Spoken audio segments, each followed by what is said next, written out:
الله أكبر الله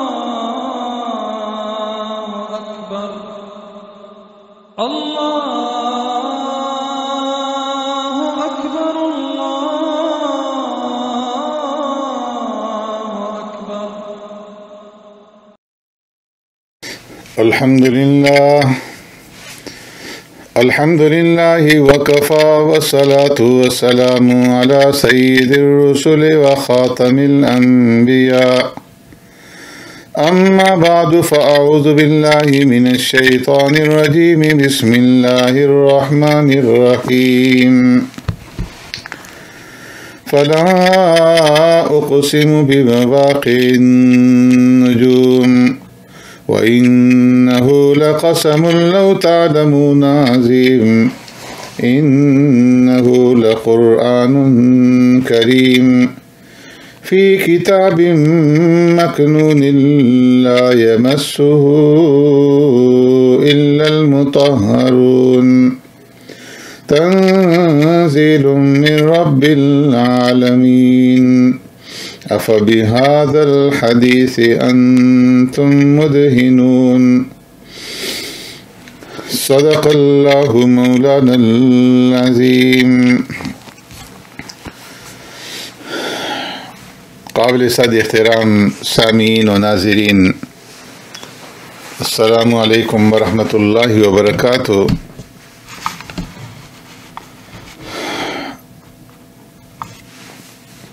آج الحمدللہ رمضان المبارک کے مہینے کا پہلا روزہ ہے۔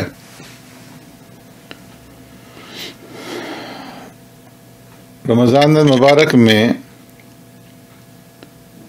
روزہ اور تراویح یہ دو اہم عبادتیں اور تلاوت اور نماز تراویح کی وجہ سے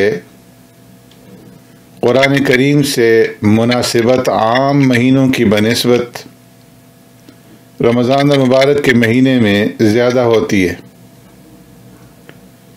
عوام کے قرآن کریم کے ساتھ رمضان المبارک کے مہینے کے اندر ذوق اور شوق بڑھ جاتا ہے، اور اسی ذوق و شوق کے پیش نظر میں نے یہ سمجھا کہ قرآن کریم کا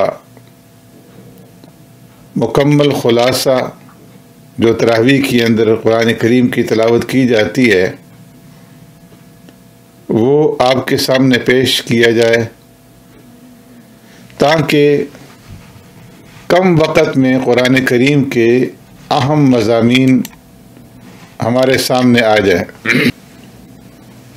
اس کتاب ہدایت کی ہر آیت اور ہر لفظ کی تہ کے اندر معنی کا ایک جہان پوشیدہ ہے، اور صحیح بات تو یہ ہے کہ اس کا خلاصہ ہو ہی نہیں سکتا۔ خلاصے کے نام پر جو کچھ آپ کے سامنے پیش کروں گا تو وہ اس کے مطالب اور مضامین کی لامحدود دنیا کی صرف ایک معمولی سی جھلک اور معنی کے عظیم سمندر کے چند قطرے ہیں۔ یہ ایک جھلک ما لا یدرک کلہ لا یترک کلہ کے اصول کے تحت آپ کے سامنے پیش کی جا رہی ہے، تاکہ کوئی شخص پورے قرآن کا اگر مطالعہ نہیں کر سکتا تو قرآن کریم کے مضامین کی ایک جھلک ہی اس کے سامنے آ جائے، اور شاید اللہ تبارک و تعالیٰ اس کی برکت سے کسی کے دل کے اندر تفصیلی مطالعے کا شوق پیدا فرما دے۔ قرآن کریم ہدایت اور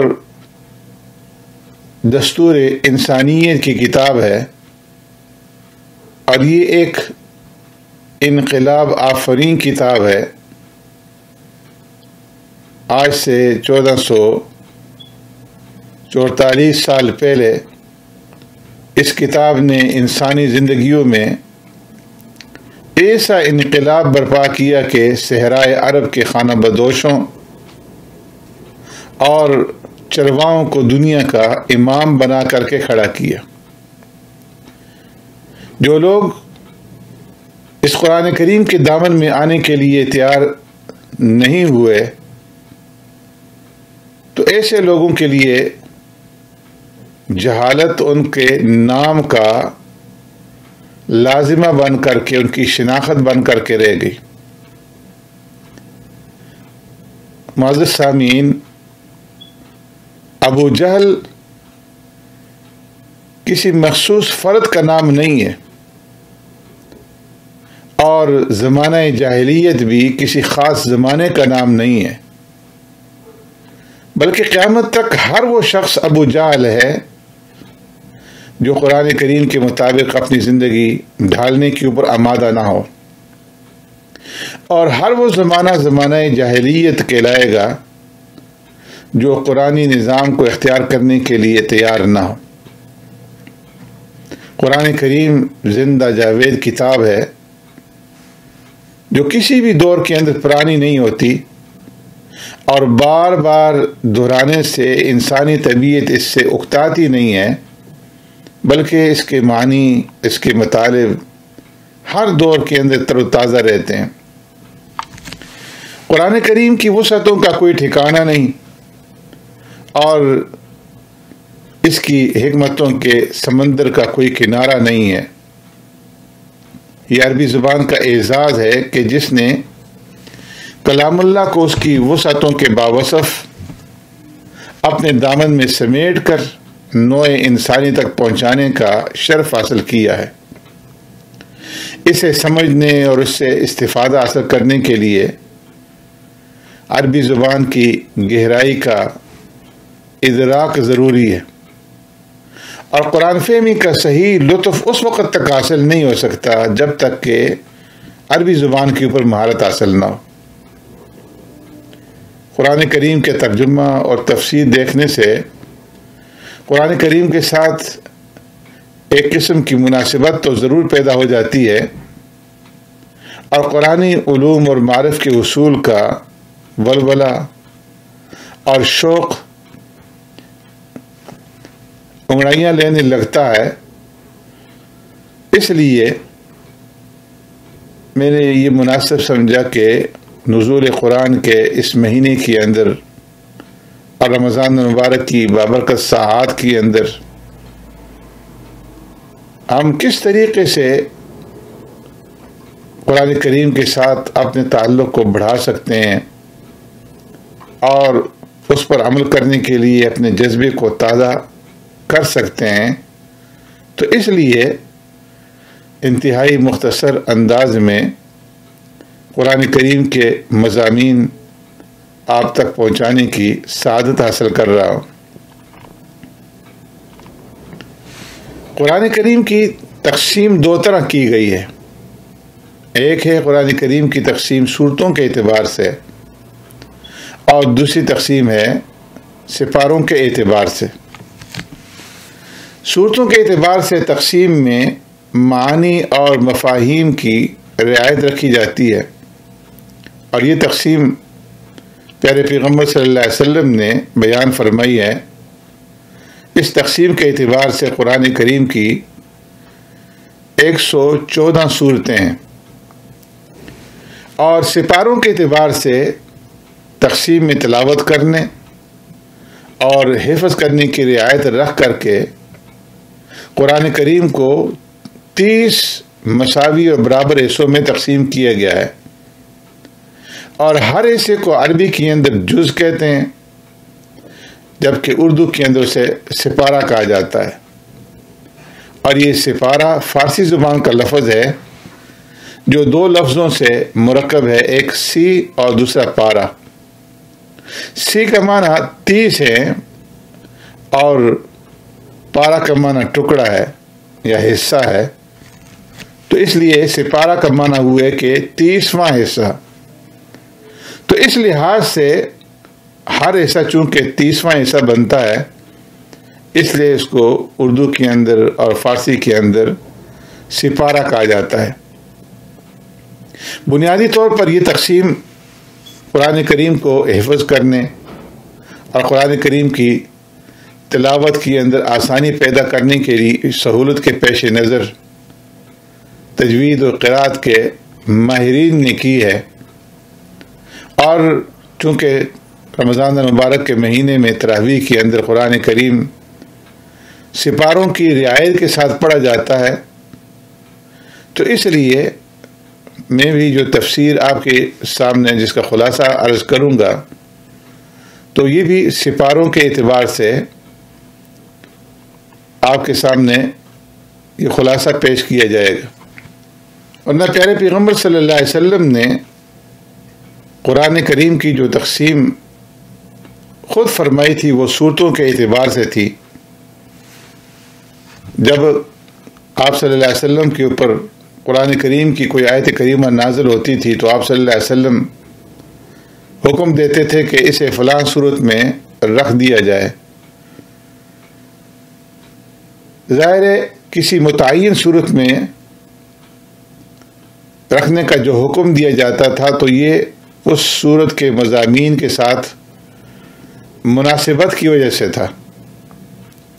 اگر مناسبت پیش نظر نہ ہوتی تو اس آیت کو کسی بھی صورت کے ساتھ جوڑ دینے کا اختیار دے دیا جاتا، اور پھر 114 صورتیں جو قرآن کریم کی ہیں ان کے اندر اتنا زیادہ فرق بھی نہ ہوتا کہ کوئی صورت تو بہت ہی چھوٹی ہے، 3 آیات پر مشتمل ہے، اور کوئی صورت جو ہے بہت ہی بڑی ہے جیسے سورہ بقرہ 286 آیات کے اوپر مشتمل ہے.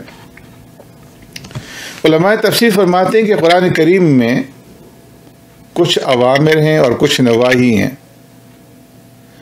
اور باقی جتنے بھی مضامین ہیں وہ ان 2 مضامین کی تقویت اور اس کی وضاحت کے لیے ہیں. اور جتنے بھی اوامر ہیں جن کے اندر اللہ رب العزت نے احکامات دیے ہیں، ان تمام اوامر کے لیے جو جامع عنوان ہے وہ الصبر ہے. اور الصبر کا مطلب ہے کہ الثبات علی طاعات اللہ، کہ اطاعت خداوندی کے اوپر استقامت کا مظاہرہ کرنا. اور جتنے بھی نواہی ہیں، منہیات ہیں، جن چیزوں سے روکا گیا ہے، بچنے کا حکم دیا گیا ہے، اس کا جامع عنوان ہے التقوی. اور التقوی کا معنی ہے کہ الاجتناب عن محارم اللہ، کہ جتنی بھی ایسی چیزیں ہیں کہ جو حرام ہیں ان سے بچنے کا اہتمام کرنا. اس لیے فرمایا کہ اگر کوئی مختصر ترین الفاظ میں قرآن کریم کا خلاصہ بیان کرنا چاہے تو وہ صرف 2 لفظوں میں بیان کر سکتا ہے، اور وہ 2 لفظ ہیں الصبر اور التقوی. شیخ و تفسیر حضرت مولانا احمد علی لاہوری رحمۃ اللہ تعالی علیہ، جو بہت بڑے بزرگ گزرے ہیں لاہور کے اندر، وہ فرمایا کرتے تھے کہ اگر ریل گاڑی پلیٹ فارم پر وسل دے کر روانگی کے لیے تیار ہو، اور میرا ایک پاؤں پلیٹ فارم پر ہو، دوسرا پائیدان پر ہو، اور اس دوران میں کوئی شخص آ کر کے مجھ سے کہے کہ احمد علی مجھے قرآن کریم کا خلاصہ سمجھا دو، تو میں گاڑی کی روانگی سے پہلے ہی اس کے سامنے پورے قرآن کا خلاصہ بیان کر دوں گا. اور وہ یہ ہے کہ اللہ کو عبادت سے، رسول کو اطاعت سے، اور مخلوق خدا کو خدمت سے راضی رکھو. یہ پورے قرآن کا خلاصہ ہے. قرآن کریم کی ابتدا سورہ فاتحہ سے ہوتی ہے، اور حدیث شریف میں سورہ فاتحہ کو ام الکتاب کہا گیا ہے. مفسرین فرماتے ہیں کہ اس میں اس بات کی طرف اشارہ ہے کہ تمام قرآنی مضامین کا خلاصہ سورہ فاتحہ کے اندر موجود ہے. اور بعض عارفین نے کہا کہ سورہ فاتحہ کا خلاصہ بسم اللہ میں، اور بسم اللہ کا خلاصہ اس کے پہلے حرف با میں موجود ہے کہ با وصل کرنے اور ملانے کے لیے ہے، اور پورا قرآن کریم انسانوں کو اللہ تبارک و تعالیٰ سے ملانے کے لیے۔ بعض صوفیہ اکرام نے تو یہاں تک فرما دیا کہ با کے ایک نقطے میں پورے قرآن کریم کے خلاصے کی طرف اشارہ موجود ہے کہ توحید خداوندی ہی تمام قرآن کریم کی تعلیمات کا خلاصہ اور لب لباب ہے۔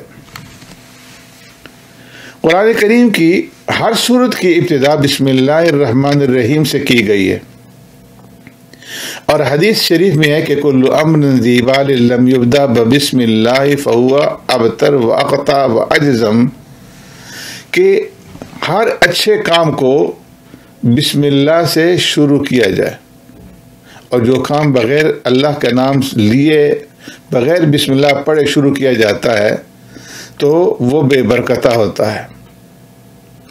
جس میں نہایت ہی لطیف پیرائے میں یہ تعلیم دے دی گئی کہ کائنات کی ہر چیز کا وجود اللہ رب العزت کی رحمتوں کا مظہر ہے، لہذا احسان شناسی کا یہ تقاضا ہے کہ منعم حقیقی اور محسن حقیقی کے انعامات اور احسانات سے فائدہ اٹھاتے وقت اس کا نام اپنی زبان کے اوپر رکھا جائے اور اپنی زبان کو اس کے نام سے تر و تازہ رکھا جائے۔ سورہ فاتحہ 7 آیات پر مشتمل مکی سورت ہے۔ مفسرین اکرام نے سورہ فاتحہ کے بہت سارے نام بیان فرمائے ہیں۔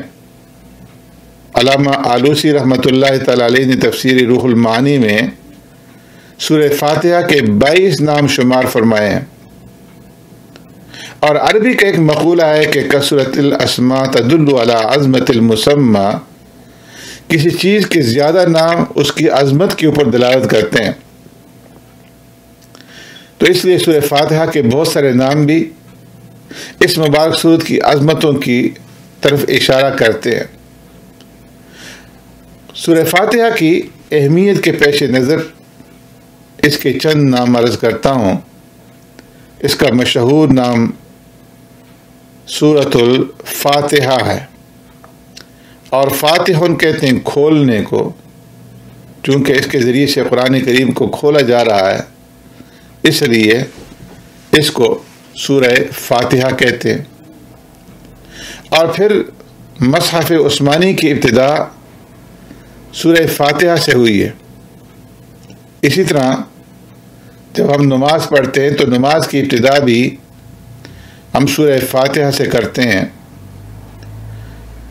اسی طرح سورہ فاتحہ کا ایک نام ام الکتاب بھی ہے، جس کا مطلب یہ ہے کہ قرآن کریم کی اساس اور بنیاد۔ قرآن کریم میں بیان کیے جانے والے مضامین اور مقاصد کا خلاصہ اس چھوٹی سی سورت کے اندر ذکر کر کے اللہ رب العزت نے دریا کو کوزے میں بند کر دیا ہے۔ توحید، رسالت، آخرت، احکام شریعت اور قرآنی نظام کے وفاداروں کا قابل رشک انجام اور اس کے باغیوں کا عبرتناک انجام، یہ 5 مضامین ہیں جو اللہ تبارک و تعالی نے پورے قرآن کریم کے اندر جن کی تفصیل 113 صورتوں میں بیان کی ہے، تو اس کا خلاصہ ان 5 مضامین کی شکل کے اندر معجزانہ انداز میں انتہائی اختصار کے ساتھ اللہ تبارک و تعالی نے سورہ فاتحہ کے اندر بیان فرما دی ہے۔ اس لیے اس سورت کو ام الکتاب اور اساس القرآن کہا گیا ہے۔ مفسرین اکرام نے سورہ فاتحہ کو قرآن کریم کا مقدمہ یا پیش لفظ بھی کہا ہے۔ اس کے مضامین کی اہمیت کے پیش نظر اللہ تبارک و تعالی نے ہر نماز کے اندر اس کی تلاوت کا حکم دیا ہے، تاکہ شب و روز میں کم از کم 5 مرتبہ پورے قرآن کریم کا خلاصہ ہر مسلمان کے ذہن کے اندر تازہ ہوتا رہے۔ اسی طرح سورہ فاتحہ کا ایک نام تعلیم المسئلہ ہے کہ اس میں سوال کرنے اور مانگنے کا ڈھنگ اور سلیقہ سکھلایا گیا ہے کہ بندے کو اللہ تبارک و تعالیٰ سے سوال کس طرح سے کرنا چاہیے، مانگنا کس طرح سے چاہیے، دعا کس طرح سے کرنی چاہیے۔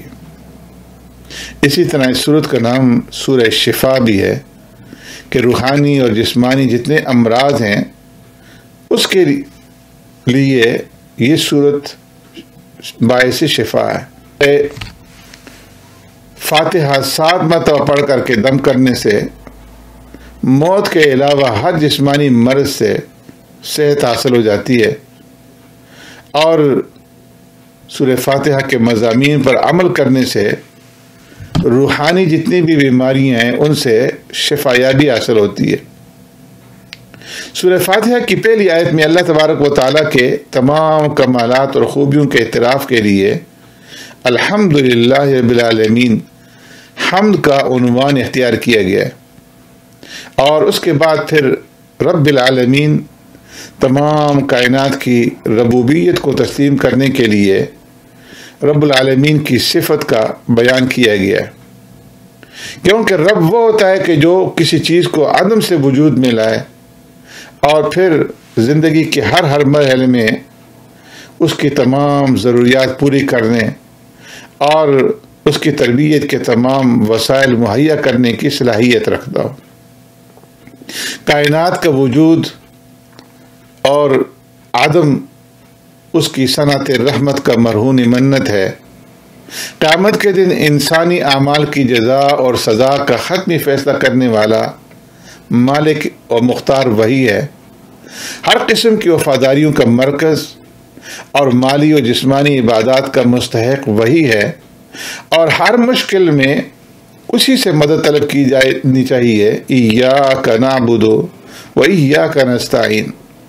ہر کام کو اللہ تبارک و تعالیٰ کی منشا اور مرضی کے مطابق سر انجام دینے کا سلیقہ یہ ہدایت کہلاتا ہے، اس لیے اہدنا الصراط المستقیم کے اندر اس کا ذکر کیا گیا، اور بندہ صراط مستقیم کی ہدایت انبیاء، صدیقین، شہداء، صالحین اور جو اپنے خالق سے وفاداریوں کی بنا پر انعامات کے مستحق قرار پا چکے ہیں ان کے راستے کی ہدایت اپنے مالک سے طلب کرتا ہے، صراط الذین انعمت علیہم۔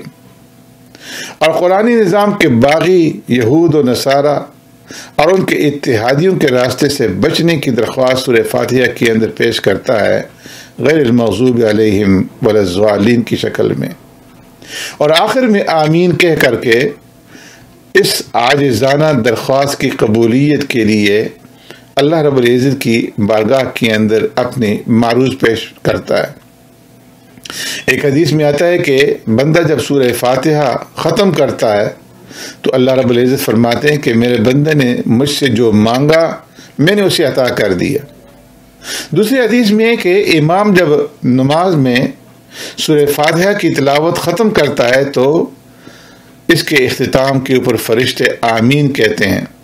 اس لیے پیارے پیغمبر صلی اللہ علیہ وسلم نے امت کو حکم دیا کہ تم بھی آمین کہا کرو، اس لیے کہ جس کی آمین فرشتوں کی آمین سے مل جائے تو اس کے گزشتہ گناہ معاف کر دیے جاتے ہیں۔ ایک حدیث قدسی ہے کہ اللہ رب العزت فرماتے ہیں کہ میں نے سورہ فاتحہ کو اپنے اور اپنے بندوں کے درمیان میں تقسیم کر لیا ہے، آدھی سورہ فاتحہ میرے لیے ہے اور آدھی میرے بندوں کے لیے۔ فرمایا جب بندہ کہتا ہے الحمدللہ رب العالمین تو اللہ رب العزت فرماتے ہیں حمدنی عبدی، میرے بندے نے میری حمد بیان کی، اور جب وہ کہتا ہے الرحمن الرحیم تو رب العالمین فرماتے ہیں اثنى علی عبدی، میرے بندے نے میری ثنا بیان کی، اور جب بندہ کہتا ہے مالک یوم الدین تو رب العالمین فرماتے ہیں کہ میرے بندے نے میری عظمت اور میری بزرگی کا اعتراف کیا، اور جب وہ کہتا ہے ایاک نعبد و ایاک نستعین تو رب العالمین فرماتے ہیں ھذا بینی و بین عبدی، کہ یہ میرے اور میرے بندے کے درمیان میں مشترک ہے۔ اور جب بندہ کہتا ہے اہدنا الصراط المستقیم